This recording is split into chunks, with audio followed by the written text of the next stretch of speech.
what's up guys? Bago ratang limpyo diri no? Na palibot.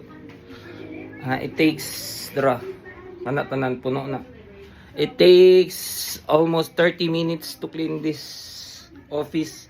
Pero actually wala pa siya na nalimpyo. No?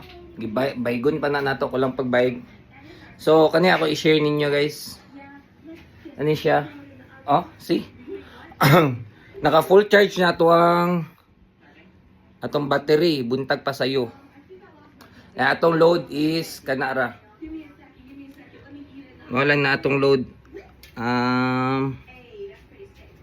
As mga 19 watts atong electric fan dito no. Na electric fan na to dira. Yan naka fully load na siya, naka full load na ang battery. So atong buhaton na ana ato i-connect ang ato ang TV kay para libre na tag kuryente no. So maura dito guys.